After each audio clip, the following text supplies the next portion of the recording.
Hello student, welcome to my YouTube channel physics 4, जहां हम physics से रिलेटेड डिफरेंट कॉन्सेप्ट और न्यूमेरिकल प्रॉब्लम सॉल्व करते हैं। ये जो हमारी सीरीज़ चल रही है जिसके अंदर हम 12th physics chapter 1 electric charge and field को सॉल्व कर रहे हैं, जिसके 2 पार्ट ऑलरेडी अपलोडेड हैं। ये इसका तीसरा पार्ट है जिसके अंदर हम Coulomb's inverse square law, difference between mass and charge और कुछ न्यूमेरिकल प्रॉब्लम सॉल्व करेंगे। तो चलिए आज का लेक्चर शुरू करते हैं। पार्ट 3 का जो सबसे पहला टॉपिक है उसमें हम मास और इलेक्ट्रिक चार्ज के बीच में डिफरेंस देखने वाले हैं। बेसिकली मास और इलेक्ट्रिक चार्ज दोनों ही इंट्रिंसिक प्रॉपर्टी होती हैं किसी भी मैटर की। मास भी उस मैटर के अंदर पहले से लाई करता है और चार्ज भी उस मैटर के अंदर पहले से एग्जिस्ट करता है। तो यही मास और चार्ज में हम बेसिक डिफरेंस देखने वाले हैं। तो देखिए, पहला डिफरेंस या पहली हम सिमिलरिटी बोल सकते हैं कि मास जो है वो एक स्केलर क्वांटिटी होता है और it obeys the law of simple algebraic addition. मतलब अगर हमें मास को ऐड करना है, टोटल मास निकालना है, तो हम इंडिविजुअल मास का एल्जेब्रिक सम वहाँ पर सॉल्व करते हैं। इसी तरीके से अब नेक्स्ट इलेक्ट्रिक चार्ज भी हमारी स्केलर क्वांटिटी होती है और इसका अगर हमें टोटल नेट मास निकालना है तो हम उसको एल्जेब्रिक सम करके सॉल्व कर सकते हैं। तो ये एक सेम प्रॉपर्टी है इनकी। अब देखिए, mass of body always positive.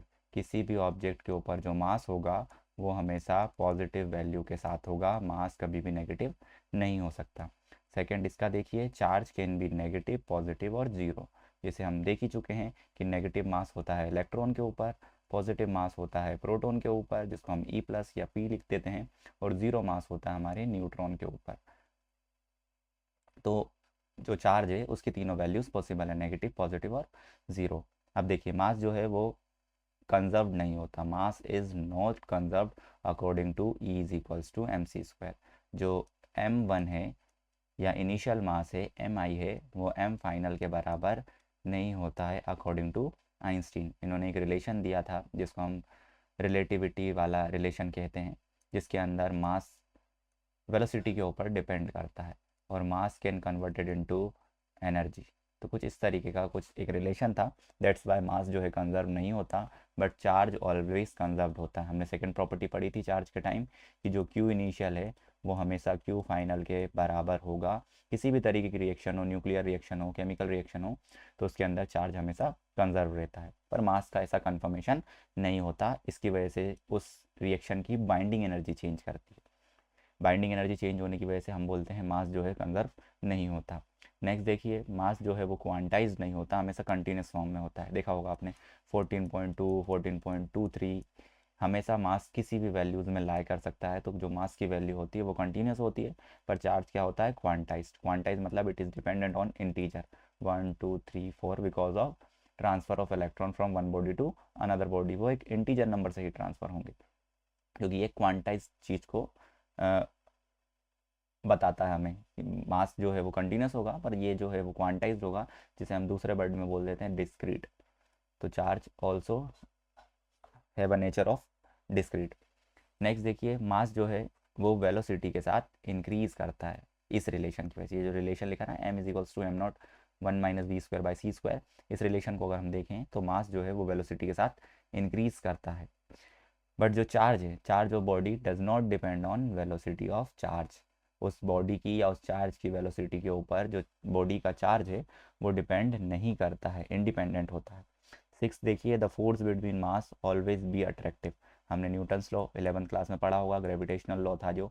Newton's law हमें क्या बताता है कि जो फोर्स या फिर जो मास है वो हमेशा किस नेचर का होता है, फोर्स वो अट्रैक्टिव नेचर का होता है।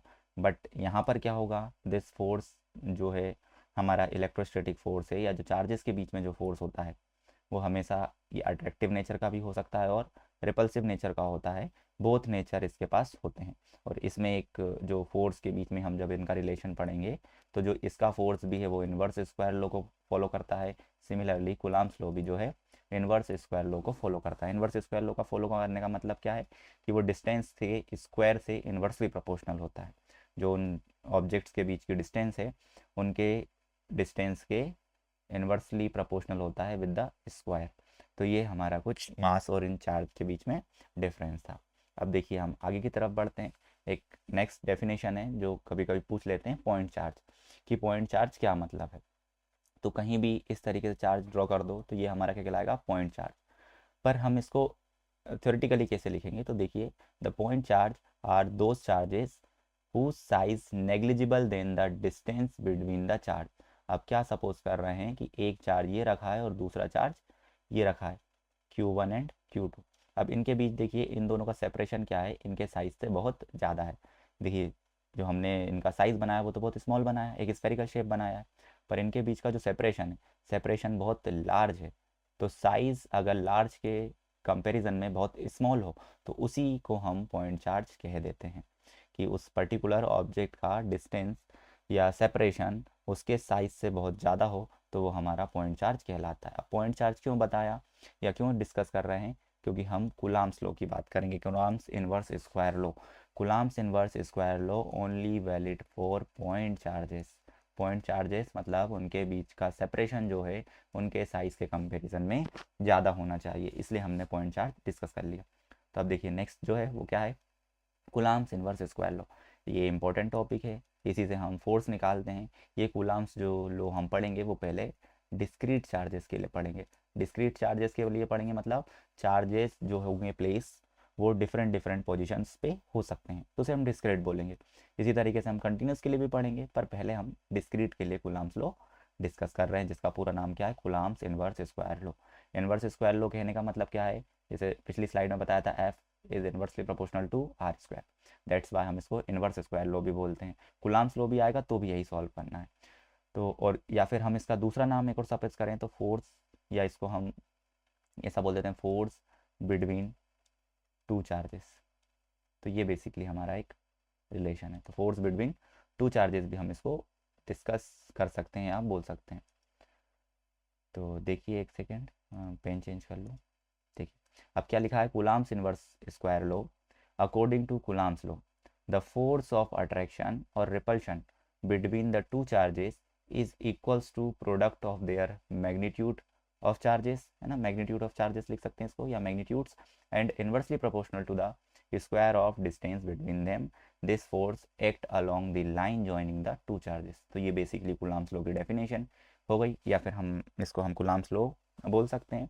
अब इसको डिफरेंट डिफरेंट क्राइटेरिया में अगर हम समझने की कोशिश करें तो देखिए पहली चीज़ तो क्या है, एक चार्ज यहाँ प्लेस होगा जिसको हम Q1 बोल रहे हैं, दूसरा चार्ज यहाँ प्लेस होगा जिसको हम Q2 बोल रहे हैं, और इन दोनों के बीच का जो सेपरेशन है वो कितना है, R। ठीक है, तो मैग्नीट्यूड ऑफ चार्जेस क्या है, Q1 एंड Q2, और इसी तरीके से जो R है, R क्या है, सेपरेशन बिटवीन बोथ चार्जेस। तो ये हमने लिख दिया। अब देखिए जो इसकी फोर्स की डायरेक्शन होगी, बिकॉज फोर्स एक वेक्टर क्वांटिटी है, तो फोर्स की डायरेक्शन इसकी लाइन ज्वाइनिंग के अलोंग ही होगी। उनको लाइन ज्वाइन करिए और उसके बाद उसी को आगे एक्सटेंड कर दीजिए या पीछे की तरफ एक्सटेंड कर दीजिए, this will be the direction of force. तो दिस इलेक्ट्रोस्टैटिक फोर्स या कूलम्ब फोर्स जो है वो कैसा होता है, F is directly proportional to product of magnitude of charge. ये आ गया, इसको हम फर्स्ट इक्वेशन कंसिडर कर लेते हैं।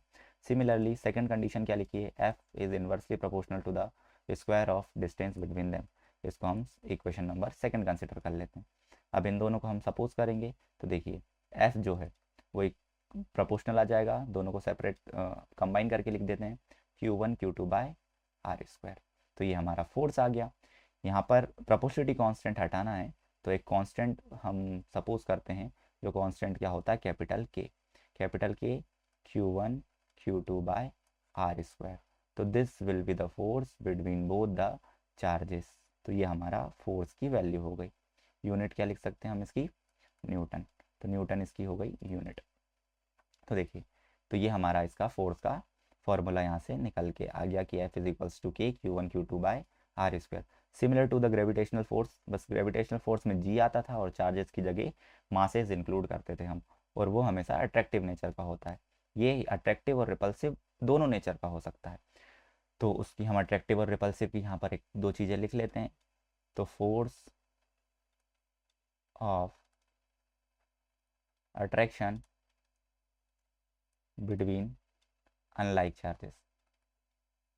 अनलाइक चार्जेस का मीनिंग क्या है कि दोनों का नेचर अपोजिट होना चाहिए। अनलाइक चार्जेस का मतलब अगर एक पॉजिटिव है तो अनदर वन क्या होना चाहिए, नेगेटिव होना चाहिए, तो ये हमारी प्रॉपर्टी कहलाती है। अनलाइक चार्जेस के बीच में जो फोर्स है वो अट्रैक्शन नेचर का लगता है। दूसरा क्या है, फोर्स ऑफ रिपल्शन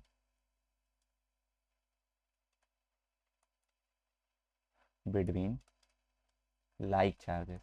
अगर चार्जेस क्या हों, लाइक चार्जेस हों, लाइक चार्जेस मतलब बोथ आर पॉजिटिव और बोथ आर नेगेटिव, तो यहाँ पर जो फोर्स लगेगा वो रिपल्शन नेचर का लगेगा। ऊपर वाले में लाइक चार्जेस लिखा है, मतलब एक प्लस दूसरा माइनस, यहाँ डायरेक्शन जो होगी वो अट्रैक्शन नेचर की हो जाएगी। देखिए इस तरीके से वो एक दूसरे को अपनी तरफ खींचने की कोशिश करेंगे, तो ये बेसिकली कूलम्ब्स लॉ हमें बताता है।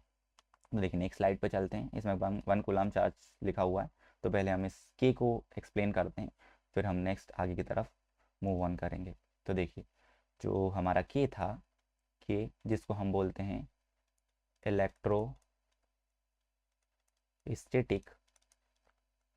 कांस्टेंट, जिसकी वैल्यू क्या होती है, K is equals to 1/4 pi epsilon naught. ये जो इसकी हो गई वैल्यू हो गई, ये कहाँ पर लिखिए, इन वैक्यूम। यहाँ पर देखिए फोर्स में डिफरेंस पड़ता है, अगर वहाँ पर कोई दूसरा मीडियम प्रेजेंट होगा, कोई अनदर मीडियम प्रेजेंट होगा चार्जेस के चारों तरफ, तो वो फिर वैक्यूम नहीं कहलाएगा, वो मीडियम कहलाएगा। तो ये जो के की हमने वैल्यू लिखी है 1/4 पाई एप्सिलॉन नॉट, ये कहाँ पर लिखी है, वैक्यूम में लिखी है। इस इलेक्ट्रोस्टैटिक कांस्टेंट की जो हमने ये वैल्यू लिखी, जो एक अल्फ़ाबेटिकल टर्म में है, तो इस वैल्यू की जो एक्चुअल वैल्यू होती है वो बेसिकली क्या होती है, 9 × 10⁻⁹ मैं यूनिट भी यहाँ डिस्कस कर दे रहा हूँ, Newton metre square per coulomb square. तो that was the unit of this के। तो ये हमारा कहलाता है इलेक्ट्रोस्टैटिक कांस्टेंट। अगर आपके एग्जाम में ये 1 मार्क्स में क्वेश्चन आता है कि what is the value of electrostatic constant, तो this was the value of electrostatic constant. And what is the unit of electrostatic constant, तो ये लिखिए newton metre square per coulomb square. तो इसी के साथ हम डायमेंशन फार्मूला भी डिस्कस कर लेते हैं। डायमेंशन फार्मूला कैसे निकालेंगे, यूनिट ये है, तो यूनिट है तो यूनिट से न्यूटन का आ जाएगा MLT-2, मीटर का आ जाएगा L2/80 का स्क्वायर। तो 80 का स्क्वायर करेंगे तो दिस विल बी ML3T। देखिए +2 नीचे है, -2 ऊपर है, तो -4, और A-2 is the dimension formula of electrostatic constant. तो ये हमारा इलेक्ट्रोस्टैटिक कांस्टेंट का डिस्कशन हो गया। अब इस के की अगर यूनिट निकालने के लिए भी हम देखें, तो हम पीछे एक फार्मूला डिस्कस कर रहा था, F=K था, Q1 Q2/R² था। तो यहाँ पर ये इस फार्मूला कुछ इस तरीके से बन जाएगा, FR² Q1 and Q2। You can find the unit of electrostatic constant by this formula. Next देखिए, इसी में एक टर्म डिस्कस हुई है, जो क्या लिखी है, इन वैक्यूम की बात करी और एक मीडियम की बात करेंगे, तो इसमें एक टर्म इंट्रोड्यूस हुई है जिसको हमने बोला है एप्सिलॉन नॉट। एप्सिलॉन नॉट क्या कहलाता है, एप्सिलॉन नॉट जो है हमारा वैक्यूम परमिटिविटी कहलाता है। वैक्यूम परमिटिविटी, जब वहाँ पर कोई अनदर मीडियम प्रेजेंट नहीं है, तो जो speed of light in vacuum discuss की जाती है, उससे ये वैक्यूम परमिटिविटी को सॉल्व किया जाता है या उसकी वैल्यूज़ निकाली जाती है। अब इस एप्सिलॉन नॉट की वैल्यू क्या होती है, एप्सिलॉन नॉट की वैल्यू हम इसी के फॉर्मूले से डिस्कस कर सकते हैं। तो क्या आ जाएगी, 1/4 पाई और इलेक्ट्रोस्टैटिक कांस्टेंट। इसी को हम दूसरे फॉर्म में लिखें तो वो आती है 8.85 × 10⁻⁻12। तो this was the magnitude of epsilon not. अगर हम इसकी यूनिट की बात करें, तो यूनिट कितनी होगी, यूनिट हम इसी फॉर्मूले से डिस्कस कर सकते हैं। देखिए 1/k दिख रहा है, ओके की यूनिट क्या थी, Newton metre square per coulomb square. तो हम 1/k लिखेंगे तो वो क्या आ जाएगी, कूलम्ब स्क्वायर पर न्यूटन मीटर स्क्वायर। तो this was the unit of epsilon not. अब देखिए यहीं से आगे की हम बात करते हैं, जैसे हमने उसका डायमेंशन फार्मूला लिखा के का, वैसे हम एप्सिलॉन नॉट का भी डायमेंशन फार्मूला लिख सकते हैं, जो कि क्या होगा, इसका जस्ट इन्वर्स हो जाएगा, M-1 हो जाएगा, L-3 हो जाएगा, T+4 हो जाएगा, और A+2 हो जाएगा, because epsilon not is the reciprocal of electrostatic constant. 4 पाई की कोई यूनिट नहीं होती, इसलिए हम उसकी यूनिट डिस्कस नहीं करते हैं। तो this was the unit of epsilon not. तो ये जो दोनों क्वेश्चन हैं वो 1 मार्क्स के क्वेश्चन यहाँ से बन जाते हैं। यूनिट क्या होगी एप्सिलॉन नॉट वैक्यूम परमिटिविटी की, और इसी तरीके से ये जो लिखा है इसकी यूनिट क्या होगी। तो हमने ये सारी चीज़ें यहाँ पर डिस्कस कर दी। अब देखिए इसी के साथ जैसे मैंने ये बोला कि ये जो चीज़ है ये वैक्यूम में लग रही है, तो वैक्यूम में फोर्स है तो के की जगह हम इतनी वैल्यूज़ लिख सकते हैं। पर मान लीजिए फोर्स वैक्यूम में नहीं लग रहा है, फोर्स कहाँ लग रहा है, force between two charges in medium. अगर इस तरीके से हम लिखना चाहेंगे तो उसको हम देखिए अब यहाँ थोड़े अलग डिज़ाइन में लिख देते हैं एफ एम। एफ एम मतलब फोर्स इन मीडियम। अगर फोर्स इन मीडियम की बात करें तो वो कितना होगा, के की जगह आप वैल्यू पुट कर सकते हैं 1/4 pi epsilon not Q1 Q2/r²। Same रहेगा, पर वहाँ मीडियम को डिफाइन करने के लिए एक अनदर वैल्यू आएगी जिसको हम बोलते हैं एप्सिलॉन आर। एप्सिलॉन आर को बहुत से टाइम स्मॉल के से भी लिखते हैं, तो इससे कंफ्यूज नहीं होइएगा। Small epsilon R is also equals to small K. अब यहाँ एप्सिलॉन आर क्या है, एप्सिलॉन आर को बोलते हैं डाइलेक्ट्रिक कांस्टेंट, या इसका हम दूसरा नाम बोलते हैं रिलेटिव परमिटिविटी।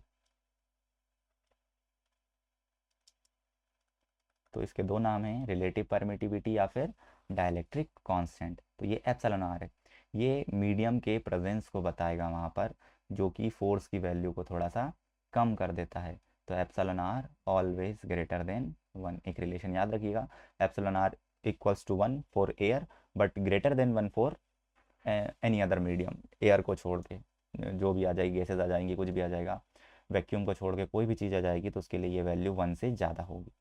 तो ये बेसिकली इसका एक छोटा सा डिस्कशन था। अब देखिए नेक्स्ट स्लाइड पे चलते हैं।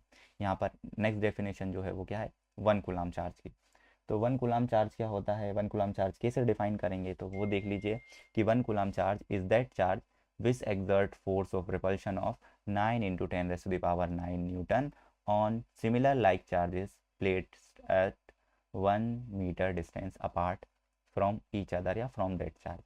तो 1 कूलाम कैसे डिफाइन कर रहा है, देखिए बेसिकली चार्ज के लिए डिफाइन कर रहा है कि 1 कूलाम चार्ज किसे बोलेंगे। तो 1 कूलाम चार्ज देखिए किसे बोलेंगे, जैसे हमने अभी एक फोर्स का फॉर्मूला लिखा था के Q1 Q2/r²। तो 1 कूलाम चार्ज मतलब Q1 और Q2 दोनों की वैल्यू 1 कूलाम होना चाहिए। अब इसको 1 कूलाम करना है तो देखिए फॉर्मूला कैसे लिख सकते हैं, Q1 Q2 is equals to, यहाँ जाएगा F r² डिवाइडेड बाय के। कुछ इस तरीके से डिफाइन होगा। तो 1 कूलाम चार्ज में हमें यही बोल रहा है कि 1 कूलाम चार्ज वो चार्ज होगा जहाँ पर कितना फोर्स एक्सर्ट हो रहा हो, 9 × 10⁻⁹ देखिए यहाँ वैल्यू रखिए, यहाँ रखोगे आप ऊपर 9 × 10⁻⁹, सेपरेशन है 1 तो 1 आ जाएगा, डिवाइडेड बाय के की वैल्यू भी 9 × 10⁻⁹ होती है, कैंसिल हो गया। तो Q1 Q2 की जो वैल्यू है वो कितनी है, 1 के बराबर है। मतलब ये जो चीज़ होगी वो हमारे 1 कूलाम चार्ज के बराबर होगी। जहाँ भी आप लोगों को डेफिनेशन लिख रहा हो 1 कूलाम, 1 न्यूटन, 1 कुछ भी आगे जो हम पढ़ेंगे, 1 टेस्ला की आप डेफिनेशन लिखेंगे, 1 एम्पियर की डेफिनेशन लिखेंगे, तो उसमें हमें क्या करना होता है, उस पर्टिकुलर की वैल्यू निकालना होती है इन फॉर्म ऑफ 1। मतलब इस Q1 Q2 जैसे चार्ज निकालना था, 1 कूलाम निकालना था, तो चार्ज की वैल्यू 1 निकालनी है। तो यहाँ पे हम उसको इस तरीके से डिज़ाइन करते हैं कि वहाँ पर उसकी वैल्यू क्या आए, 1 आए। तो देखिए R की जगह 1 प्लेस कर दिया, F की जगह 9 × 10⁻⁹ प्लेस कर दिया, तो ये बेसिकली हमारा 9 × 10⁻⁹ आ गया। तो यहीं पे इस चीज़ को डिस्कस कर रहा है। तो देखिए कुछ अनदर चीज़ें भी आती हैं, अनदर यूनिट ऑफ चार्जेस भी आती हैं। एक तो हमने कूलाम पढ़ा ही है, इसके साथ में एक यूनिट आती है स्टेट कूलाम, जो बेसिकली इसकी CGS यूनिट है, stat coulomb, which is equals to, या हम इसको थोड़े दूसरे फॉर्म में लिख देते हैं कि 1 coulomb is equals to 3 × 10⁻⁹ stat coulomb. तो ये बेसिकली एक रिलेशन है इन दोनों के बीच में, स्टेट कूलाम और 1 कूलाम। कूलाम बेसिकली SI है और स्टेट कूलाम उसकी कौन सी यूनिट है, CGS यूनिट है। एक अगर मान लीजिए हम इलेक्ट्रोस्टैटिक डिस्कस कर रहे हैं, इलेक्ट्रोस्टैटिक्स, तो इसको हम यूनिट को लिखते हैं F कूलाम, F कूलाम। और अगर हम इसको इलेक्ट्रोमैग्नेटिक्स में भी डिस्कस करते हैं तो इसको EMU भी लिख देते हैं, EMU for electrodynamics. F coulomb for electrostatic, EMU for electrodynamics, मतलब इलेक्ट्रोमैग्नेटिक्स के केस में। अब इनमें भी रिलेशन क्या होता है, तो देखिएगा, याद रखिएगा, 1 coulomb is equals to 1/10 F coulomb. कुछ ये रिलेशन इन दोनों के बीच में होता है। तो ये बेसिक सा डिस्कशन था। अब देखिए मैंने पीछे डिस्कस करा था कि डाइलेक्ट्रिक कांस्टेंट, कि डाइलेक्ट्रिक कांस्टेंट जो है हमने के डिफाइन करा था, स्मॉल के, या फिर हम एप्सिलॉन आर डिफाइन करा था, जिसको रिलेटिव परमिटिविटी बोला था। इसको अगर डिस्कस करना है या इसकी डेफिनेशन क्या है, इसकी यूनिट क्या है, हम इसकी बात करें तो ये देखिए, the ratio of permittivity of medium to that of air और vacuum is called the relative permittivity और डाइलेक्ट्रिक कांस्टेंट। तो ये कैसे लिखा है, ratio of permittivity of medium. देखिए परमिटिविटी ऑफ मीडियम को हम सिर्फ एप्सिलॉन से लिखते हैं और डिवाइडेड बाय वैक्यूम परमिटिविटी को एप्सिलॉन नॉट से लिखते हैं।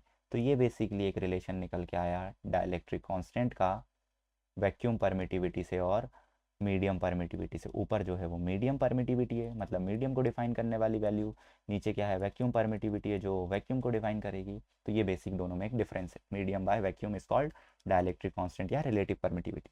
अब इसी को अगर हम देखें कि एप्सिलॉन को और या के को किस तरीके से लिख सकते हैं, तो एक रिलेशन जनरेट होता है epsilon is equals to epsilon naught और एप्सिलॉन आर।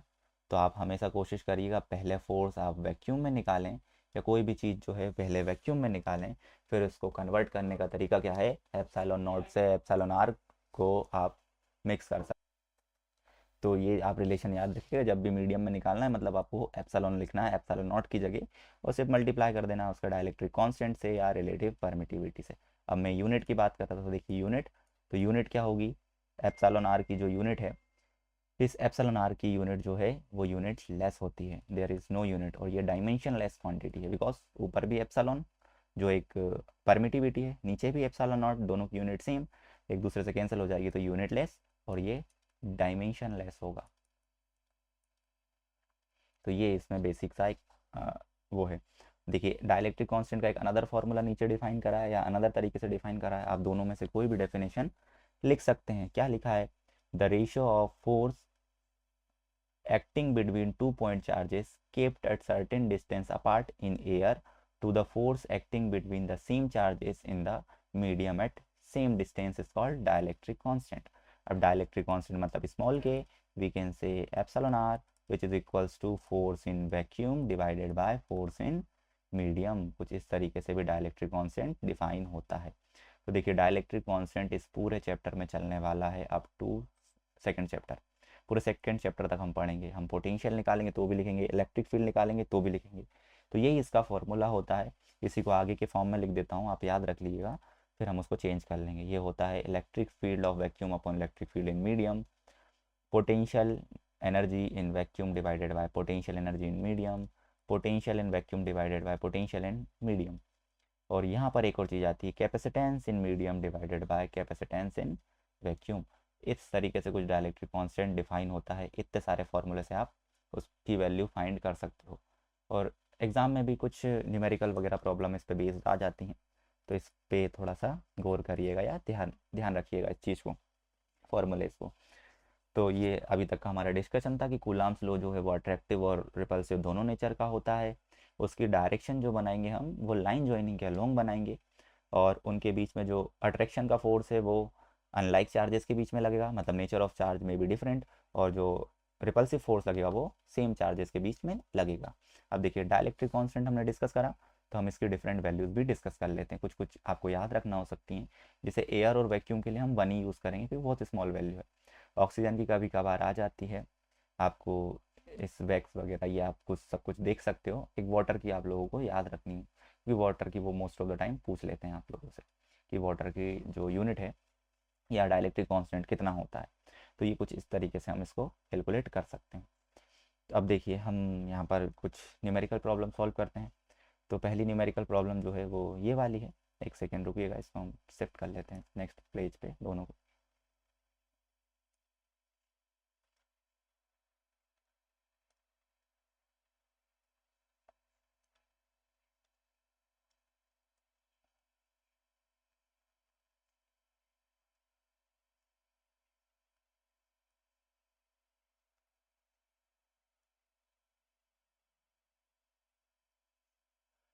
देखिए हम पहले इसमें दोनों प्रॉब्लम सॉल्व करते हैं, ये एनसीईआरटी की सॉल्व प्रॉब्लम्स हैं बेसिकली।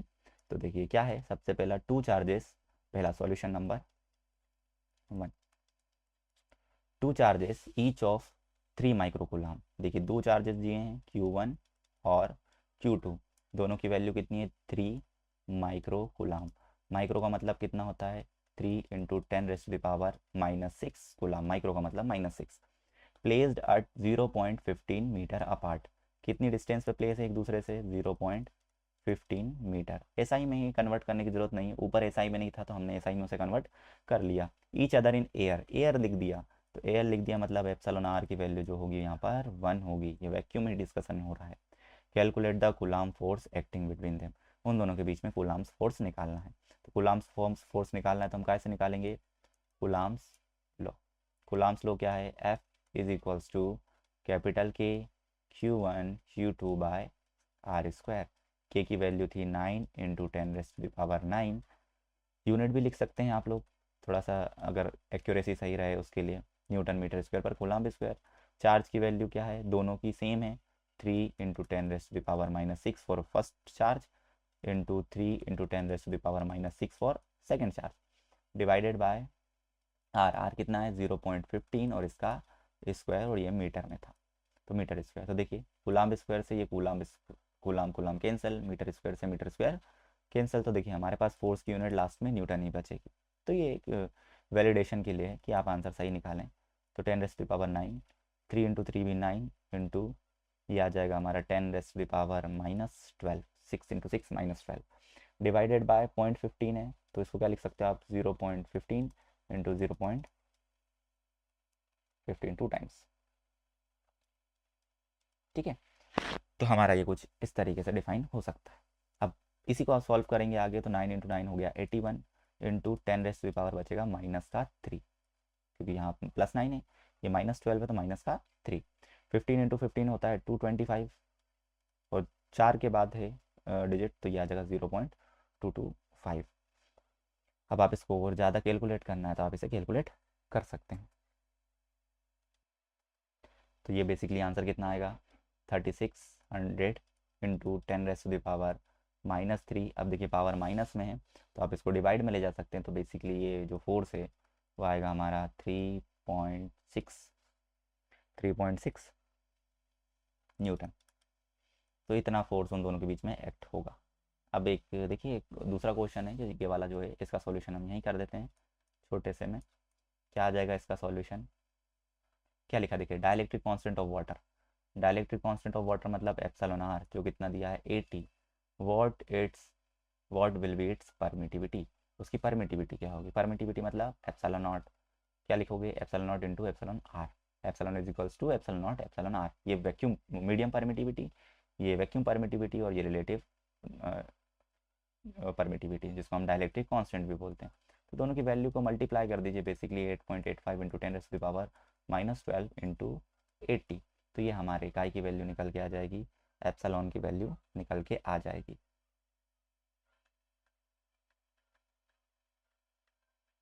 जो बेसिकली कितनी है 708 इंटू 10⁻⁻12 कूलाम्ब स्क्वायर पर न्यूटन मीटर स्क्वायर। तो ये हमारा क्या आ जाएगा, डाइलेक्ट्रिक कांस्टेंट की वैल्यू आ जाएगी। तो आज हम इस लेक्चर को इतना ही कर रहे हैं। इस लेक्चर को अच्छे से करिएगा, आप तीनों पार्ट इसके सीरीज़ बाय सीरीज़ देखते जाइएगा, पार्ट 1 पार्ट 2 3, बिकॉज ये अप टू 6 चैप्टर तक ये एक के बाद एक चीज़ें को रिलेट करेंगी, साथ में रिलेट करते चलेंगी। तो आप इसको एक अच्छे से समझते हुए जाएंगे तो आपको वहाँ पर दिक्कत नहीं आएगी। तो एक के बाद एक लीनियर फॉर्म में वीडियो सारी देखना है, पहले फर्स्ट पार्ट देखिएगा, फिर सेकंड देखिएगा, फिर थर्ड, और इसी तरीके से आगे की तरफ चलते रहिएगा। और अगले जो नेक्स्ट पार्ट में हम डिस्कस करेंगे वो हम vector form of Coulomb's law discuss करेंगे। तो ये बेसिकली आज के लेक्चर के लिए इतना ही। Thank you for watching the video, have a nice day.